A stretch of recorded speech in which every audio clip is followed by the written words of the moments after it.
जय श्री कृष्णा। राधे राधे जी। आज की कथा में आप सभी भक्तों का हार्दिक स्वागत है। भगवान श्री कृष्ण और श्रीमती राधा रानी की कृपा सदैव आप और आपके समस्त परिवार पर बनी रहे। दोस्तों, आज से प्रारंभ हो रहा है फाल्गुन का महीना और फाल्गुन का महीना समर्पित होता है भगवान श्री कृष्ण और भगवान भोलेनाथ को। तो फाल्गुन के महीने में भगवान श्री कृष्ण और भगवान भोलेनाथ की पूजा करने मात्र से समस्त प्रकार की कामनाएं पूर्ण हो जाती हैं और अनंत गुना पुण्य फलों की भी प्राप्ति होती है। भक्ति और साधना के लिए फाल्गुन का महीना अत्यंत श्रेष्ठ माना जाता है, लेकिन भक्ति निष्काम भाव से होनी चाहिए।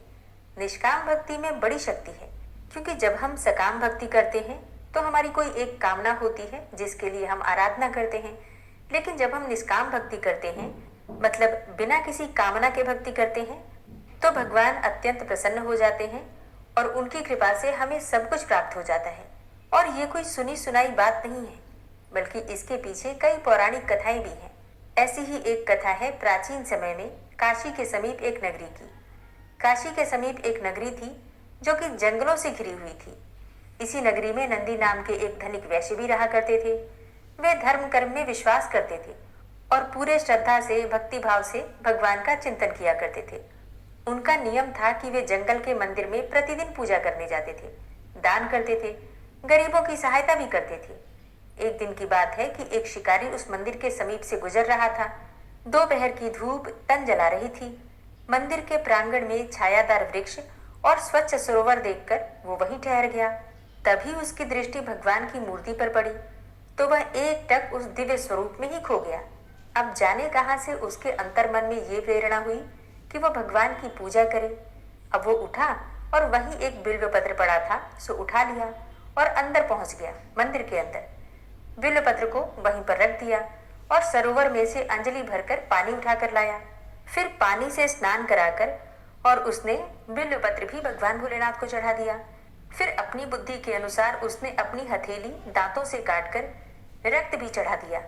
पूजा से निवृत्त होकर जब वह पेड़ के नीचे लेटा तो उसे भूख प्यास कुछ नहीं लग रही थी, जबकि उसने सुबह से कुछ नहीं खाया था, बिल्कुल भूखा था। अब इसे भगवान का ही चमत्कार समझा उसने। फिर उसने रोज वहां आकर पूजा करने का निश्चय कर लिया। अब दूसरे दिन प्रातःकाल नंदी वैश्य पूजा करने आए। मंदिर में सड़ा हुआ बिल्वपत्र और खून के छींटे देखकर वो तो अवाक ही रह गए। यह अमंगलकारी कार्य किसने किया? ऐसा भ्रष्ट विघ्न पहले तो कभी नहीं हुआ। अवश्य मेरी ही पूजा में कोई त्रुटि रह गई है। ऐसा सोचकर उन्होंने मंदिर को धो पोंछ कर स्वच्छ किया और फिर प्रतिदिन की भांति उन्होंने पूजा की। तत्पश्चात घर पहुंचकर उन्होंने अपने पुरोहित को यह सब कुछ बता दिया। अवश्य कोई दुष्ट जंगली होगा।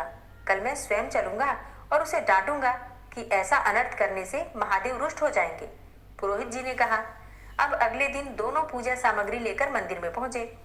वहां कल जैसी ही स्थिति आज भी थी। नंदी वैश्य और पुरोहित ने मंदिर को फिर से साफ किया और शिव के महामंत्र का जाप किया। वेद मंत्रों की ध्वनि से आसपास का सारा वातावरण गूंज उठा, परंतु उन दोनों की दृष्टि मंदिर आने वाले मार्ग पर ही लगी हुई थी। अब दोपहर के समय शिकारी भी आ गया। शिकारी की भयंकर आकृति देखकर दोनों भयभीत हो गए। अब ऐसे खूंखार मानव से, जो कि राक्षस के सदृश लग रहा था, डर जाना तो बिल्कुल स्वाभाविक था। दोनों ही भगवान रुद्र की विशाल मूर्ति के पीछे जाकर छुप गए और उनकी आंखों के समक्ष ही उस जंगली ने उनकी पूजा नष्ट भ्रष्ट कर दी और फिर उसने अपनी पूजा प्रारंभ करी।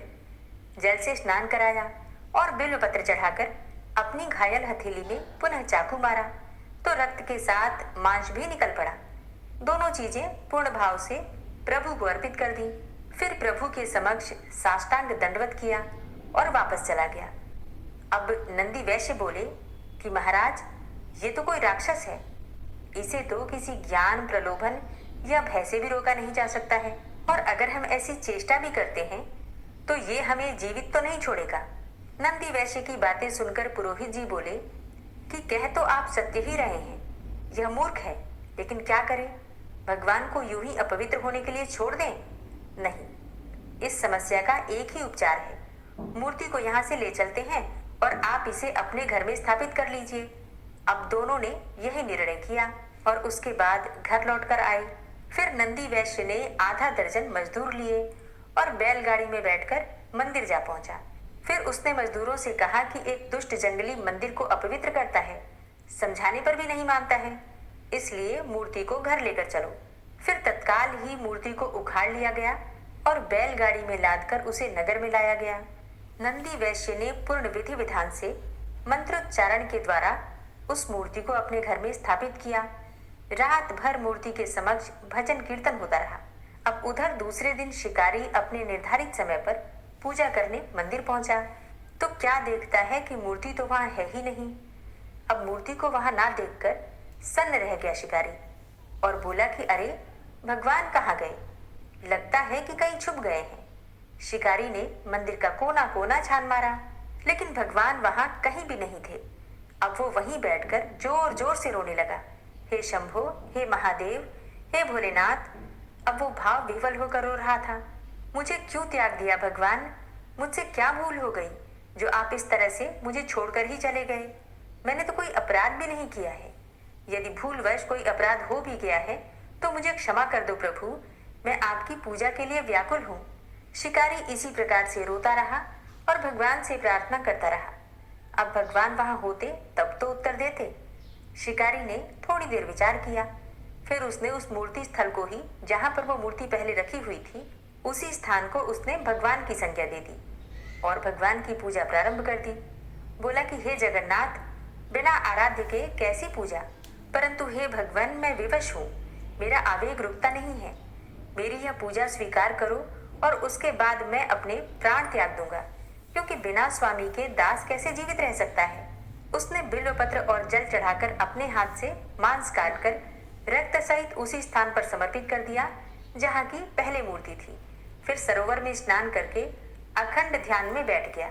उसके हृदय में कोई कामना नहीं रही थी। दिन प्रतिदिन उसका ध्यान सघन हो रहा था। उसके हृदय में ओम ओम की धुन प्रतिध्वनित हो रही थी। शिकारी की कठिन साधना श्वास से विरत होकर प्राण में पहुंच गई थी। कैलाशवासी महादेव अपनी समाधि में लीन थे। जब भक्त की प्राण युक्त पुकार उनके मर्म से टकराई तो भगवान भोलेनाथ ने समाधि छोड़ दी और दिव्य दृष्टि से चहुओर देखा। फिर किरात को निष्काम भक्ति करते देखा तो दौड़े हुए उसके समक्ष पहुंच गए। वत्स, आंखें खोलो, मैं तुम्हारे समक्ष हूँ।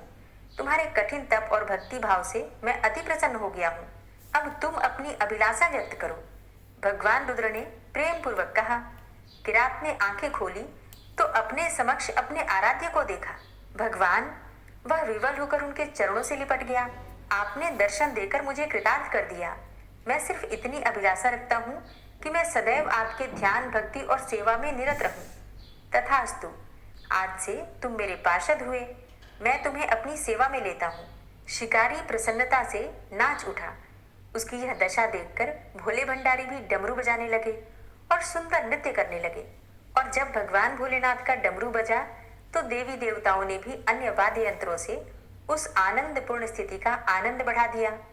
तीनों लोकों में ओम ओम की प्रतिध्वनि हो रही थी और शंख, मृदंग, ढोलक इत्यादि की सुरीली लय से सर्वत्र आनंद उमड़ उठा। शिव भक्तों में तो जैसे आनंद की बाढ़ सी आ गई। चहुं ओर बम भोले गुंजायमान हो रहा था। नंदी वैश्य भी अपने घर में बैठे हुए थे। जब उन्होंने सुना कि जंगल वाले मंदिर पर स्वयं देवाधिदेव डमरू बजाकर नृत्य कर रहे हैं तो वह नंगे पांव ही दौड़ते चले गए। मंदिर पर अपार भीड़ एकत्र थी। कितना विहंगम दृश्य था। नंदी वैश्य ने किरात को भगवान शंकर के साथ नृत्य करते देखा तो उन्हें आश्चर्य के साथ किरात के प्रति अपने पूर्व विचारों पर क्षोभ हुआ। मैं कितना अधम हूँ जो भगवान के प्यारे भक्त को अपशब्द कहता था। मैंने ही उसके आराध्य की पूजा उसे न करने देने का निष्फल प्रयास किया। अब तो नंदी वैश्य दौड़कर किरात के चरणों से लिपट गए। बोले कि हे महात्मन, मेरा अपराध क्षमा करें। मैंने ही भगवान की मूर्ति ले जाने का अपराध किया। मैं अधम हूँ, मुझे क्षमा कर दीजिए। उठो मेरे प्रेरक। किरात ने नंदी को उठाया और कहा कि तुम्हारी ही कृपा से तो मुझ जैसे अबुद्धि को भगवान के साक्षात दर्शन हुए। मैं तो तुम्हारा ऋणी हूँ। लेकिन नंदी वैश्य फिर बोले कि तुम महान हो भक्त, तुम्हारी भक्ति श्रेष्ठ है। अब तुम ही मेरा उद्धार कर सकते हो। मैं तुम्हारी शरण में हूँ। तब शिकारी ने उन्हें भोलेनाथ के समक्ष प्रस्तुत किया। नंदी वैश्य ने भगवान से कहा कि हे महाकाल। तब भगवान भोलेनाथ ने किरात से पूछा, मतलब शिकारी से पूछा कि ये कौन है, मैं तो इसे नहीं पहचानता। किरात ने कहा, मैं तो इसे नहीं पहचानता। किरात ने कहा कि हे नाथ, यह आपके परम भक्त हैं, प्रतिदिन आपकी पूजा करते हैं। भगवान भोलेनाथ बोले कि मुझे तो स्मरण ही नहीं है, मैं तो केवल तुम्हें ही जानता हूँ। तुम ही मेरे प्रेमी हो, तुम ही मुझे याद हो। मैं तो उनका मित्र हूँ जो निष्काम हृदय से मेरा सुमिरन करते हैं। अब किरात ने कहा कि हे जगत पिता, मैं आपका भक्त हूँ और आप मेरे गुरु हैं, मित्र हैं। आपने मुझे स्वीकार किया, इन्हें भी स्वीकार कीजिए। अब भक्त की इच्छा और भगवान पूर्ण ना करें, ऐसा तो हो ही नहीं सकता। तो भक्त किरात ने नंदी को स्वीकार किया तो भगवान जगन्नाथ कैसे अस्वीकार करते। तथास्तु, महादेव ने कहा। नंदी वैश्य प्रसन्नता से प्रभु के चरणों में गिर गए। यही किरात और नंदी वैश्य भगवान के गण नंदी और महाकाल के नाम से प्रसिद्ध हुए। तो इसीलिए कहते हैं कि निष्काम भक्ति में बड़ी शक्ति है। भगवान की भक्ति करें तो कुछ मांगे नहीं, ना धन, ना संपदा, ना संतान, न कोई भी भोग विलास की वस्तु। भगवान की कृपा होगी तो वे सब कुछ दे देंगे। हमें तो सिर्फ भक्ति ही करनी चाहिए, निष्काम भाव से, बस ईश्वर की कृपा की प्राप्ति के लिए।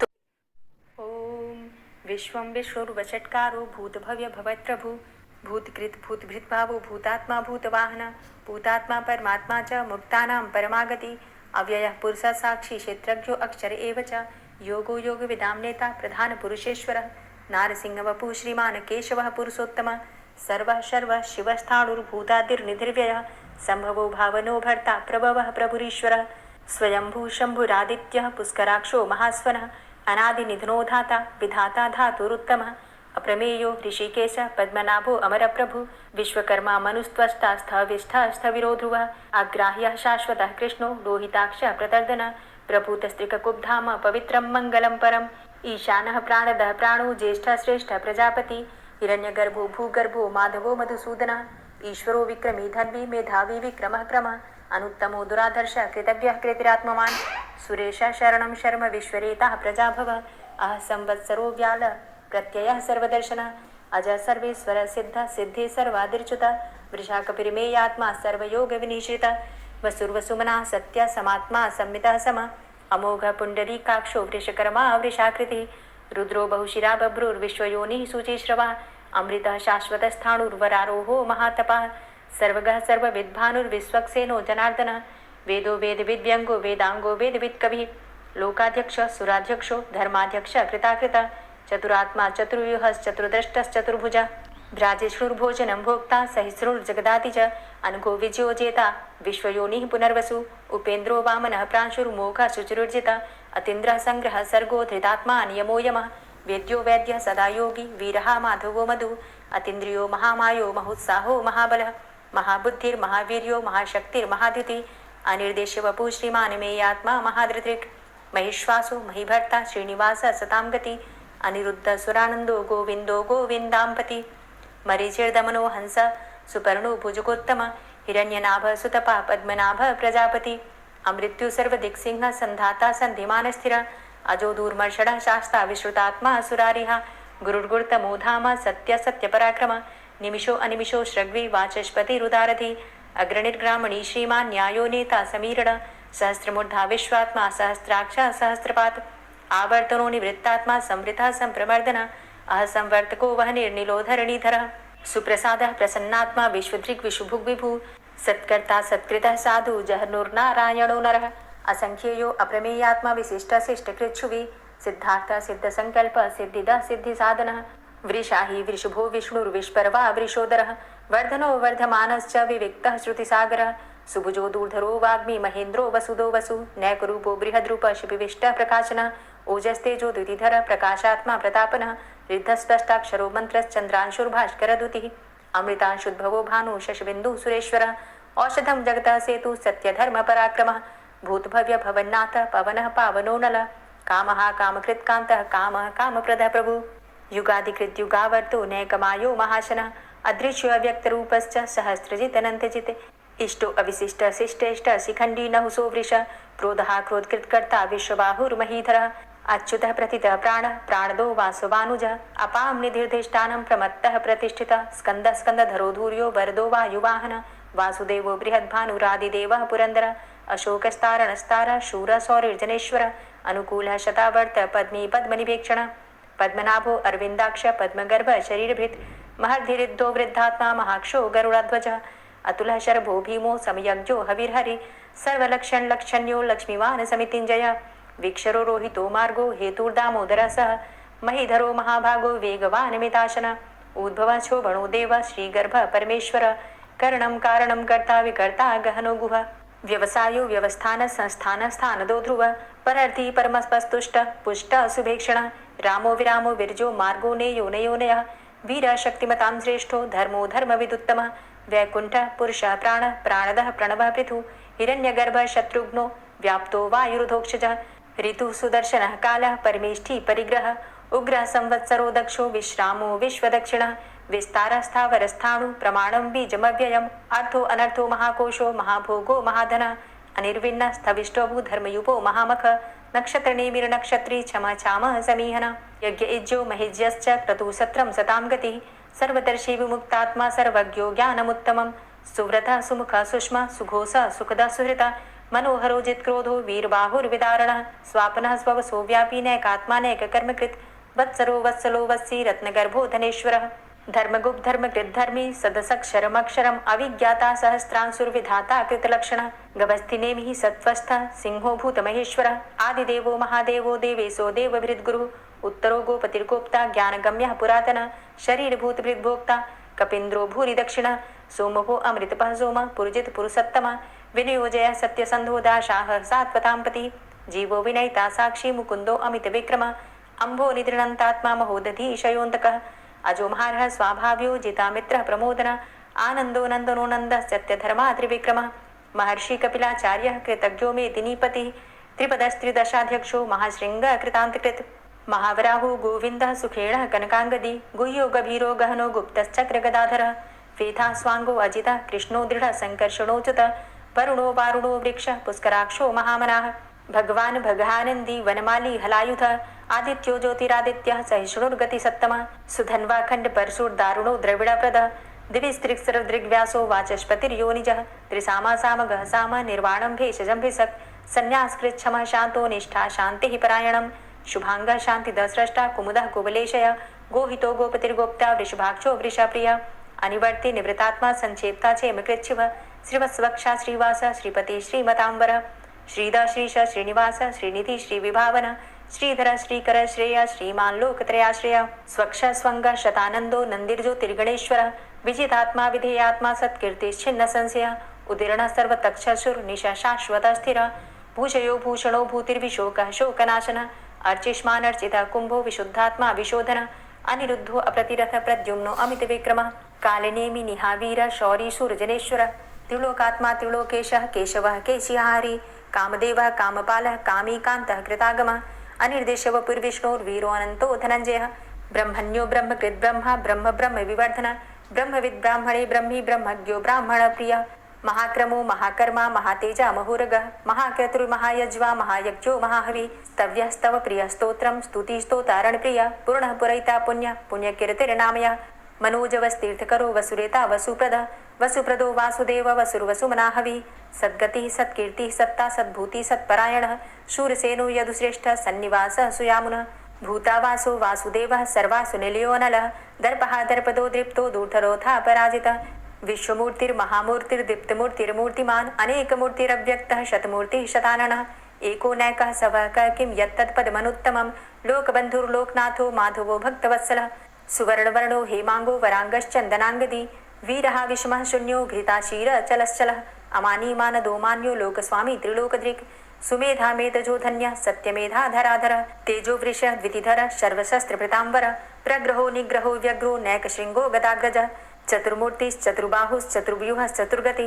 चतुरात्मा चतुर्भावश्चतुर्वेद विदेकपात समावर्तो अन्वृतात्मा दुर्जयो दुरतिक्रम दुर्लभो दुर्गमो दुर्गो दुरावासो दुरारिहा शुभांगो लोक सारंग सुतंतुस्तंतु वर्धन इंद्रकर्मा महाकर्मा कृतकर्मा कृतागम उद्भव सुंदर सुंदो रत्ननाभ सुलोचन अर्को वाजसन श्रृंगी जयंत सर्वविजयी सुवर्ण बिंदु रक्षोभ्य सर्वभागीश्वरेश्वर महाहृदो महागर्तो महाभूतो महानिधि कुमुदः कुन्दरः कुन्दः पर्जन्यः पावनो नीलः अमृताशो अमृतवपुः सर्वज्ञः सर्वतोमुखः सुलभः सुव्रतः सिद्धः शत्रुजित् शत्रुतापनः न्यग्रोधोदुम्बरो अस्वस्थश्चाणुरान्ध्रनिषूदनः सहस्रार्चिः सप्तजिह्वा सप्तैधा सप्तवाहनः अमूर्तिरणघो अचिन्त्यो भयकृद्भयनाशनः अणुर्बृहत्कृशस्थूलो गुणभृन्निर्गुणो महान् अधृतस्वधृत स्वास्य प्राग्वंशो वंशवर्धनः भारभृतिकथितो योगी योगी स सर्वकामद आश्रमश्रमण क्षाम सुपर्णो वायुवाहन धनुर्धरोर्धनुर्वेदो दण्डोदमयितादम अपराजितः सर्वसहो नियन्ता नियमो यमः सत्त्ववान् सात्विकः सत्य सत्यधर्मपरायण अभिप्रायः प्रियार्होर्ह प्रियकृत् प्रीतिवर्धनः विहाय सगतिर्ज्योति सुरुचिर्हुद्भुग्विभु रविर्विलोचनः सूर्य सविता रविलोचनः अनन्तो हुद्भुग्भोक्ता सुखदो नैकजोग्रज अनिर्विण्ण सदामर्षि लोकाधिष्ठानमद्भुतः सनात सनातन्तमः कपिलः कपिरप्यय स्वस्तिदा स्वस्तिकृत् स्वस्ति स्वस्तिभुक् स्वस्ति दक्षिणः रौद्रः कुण्डली चक्रे विक्रमयुर्जिति शासनः शब्दातिगः शब्दशः शिशिरः शर्वरीकर अक्रूरः पेशलो दक्षो दक्षिणः क्षमिणाम्बर विद्वतमो वितभय पुण्यशमन कीर्तन उत्तारणो दुष्कृतिः पुण्यो दुःस्वप्ननाशन वीरहारक्षण संतो जीवनः पर्यवस्थितः अनन्तरूपो अनन्तसृज्जितमन्युर्भयापः चतुरष्ट्रो गभीरात्मा विदिशो व्यादिशो दिश अनादिर्भूर्भुवो लक्ष्मी सुवीरो रुचिराङ्गद जननो जन्मादिर्भीमो भीमपराक्रम आधारनीलयो धाता पुष्पहासः प्रजागर ऊर्ध्वगः सत्पथाचारः प्राणदः प्रणवापण प्रमाणं प्राणनीलयः प्राणभृत् प्राणजीवनः तत्त्वं तत्त्वविदेकात्मा जन्म मृत्यु जरातिगः भूर्भुवः स्वस्तरुस्तारः सविता प्रपितामह यज्ञो यज्ञपतिर्यज्वा यज्ञाङ्गो यज्ञवाहन यज्ञभृद्यज्ञकृद्यज्ञ यज्ञभुग्यज्ञसाधन यज्ञान्तिकृद्यज्ञ गुह्यमन्यमन्नादेव च आत्मयोनिः स्वयं जातो वैखानः सामगायन देवकी नन्दन स्रष्टा क्षितिसः पापनाशन शङ्खभृन्नन्दकी चक्री शारङ्गधन्वा गदाधरः रथाङ्गपाणिरक्षोभ्य सर्वप्रहरणायुध ओम नमः इति। श्री राधा कृपा कटाक्ष स्तोत्र।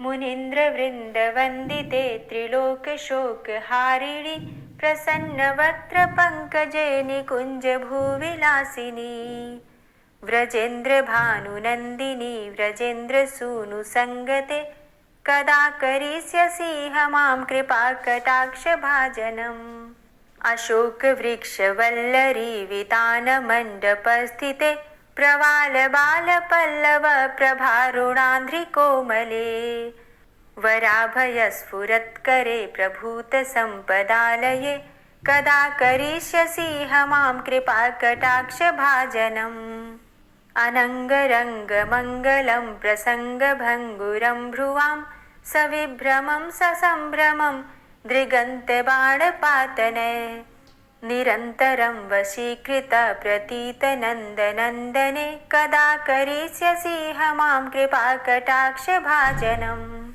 तडित्सुवर्ण चम्पक प्रदीप्त गौर विग्रहे मुख प्रभा परास्त कोटि शारदेन्दुमण्डले विचित्र चित्र संचर चकोर शावलोचने कदा करिष्यसि मां कृपा कटाक्ष भाजनम् मदोन्मदादि यौवने प्रमोदमान मंडिते प्रियानुराग रंजिते कला विलास पंडिते अनन्य धन्य कुंज राज्य काम केलि कोविदे कदा करिष्यसि मां कृपा कटाक्ष भाजनम् अशेष हाव भाव धीर हीर हार भूषिते प्रभूत शात कुंभ कुंभ कुंभि कुंभ सुस्तनि प्रशस्त मंद हास्य चूर्ण पूर्ण सौख्य सागरे कदा करिष्यसि मां कृपा कटाक्ष भाजनम् मृणाल वाल वल्लरी तरंग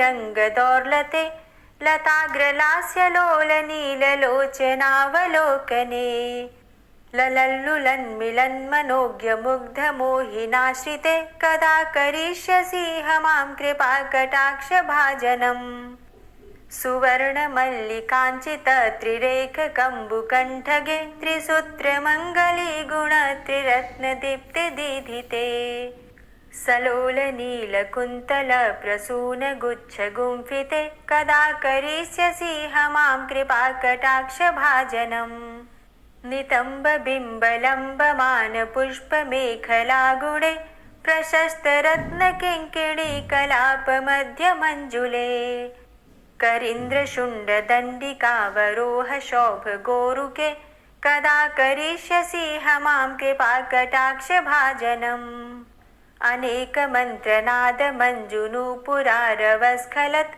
समाज राजहंस वंश निक्वणाति गौरवे विलोल हेमवल्लरी विडम्बिचारु चङ्क्रमे कदा करिष्यसि मां कृपाकटाक्षभाजनम् अनन्तकोटिविष्णुलोकनम्र पद्मजार्चिते हिमाद्रिजापुलोमजा विरिञ्चिजावरप्रदे अपार सिद्धिरिद्धिदिग्धसत्पदाङ्गुलीनखे कदा करिष्यसि मां कृपाकटाक्षभाजनम् मखेश्वरी क्रियेश्वरी स्वधेश्वरी सुरेश्वरी त्रिवेदभारतीश्वरी प्रमाणशासनेश्वरी रमेश्वरी क्षमेश्वरी प्रमोदकाननेश्वरी व्रजेश्वरी व्रजाधिपे श्रीराधिके नमोऽस्तु ते इतीममद्भुतं स्तवं निशम्य भानुनन्दिनी करोतु सन्ततं जनं कृपाकटाक्षभाजनम् भवेत्तदैव सञ्चित त्रिरूपकर्मनाशनं लभेत्तदा ब्रजेन्द्रसूनुमण्डलप्रवेशनम् जय जय श्री राधे, जय जय श्री राधे। दोस्तों, उम्मीद करती हूँ आज की कथा आपको ज़रूर पसंद आई होगी। तो अगर कथा पसंद आई हो तो वीडियो को लाइक ज़रूर किया कीजिए और अगर संभव हो तो वीडियो को ज़्यादा से ज़्यादा शेयर कीजिए और हाँ, कमेंट बॉक्स में राधे राधे ज़रूर लिखा कीजिए। और जो भक्त इस चैनल पर पहली बार आए हैं, अभी तक आपने चैनल को सब्सक्राइब नहीं किया है, तो आज की वीडियो अगर आपको अच्छी लगे तो चैनल को सब्सक्राइब करके बेल आइकन को ज़रूर प्रेस कर लीजिए। इससे ये होगा कि इस चैनल पर जो भी नई वीडियो अपलोड होंगी उनकी नोटिफिकेशन आपको सही समय पर प्राप्त होगी। मिलती हूँ मैं आपसे अगली वीडियो में, तब तक के लिए जय श्री राधे।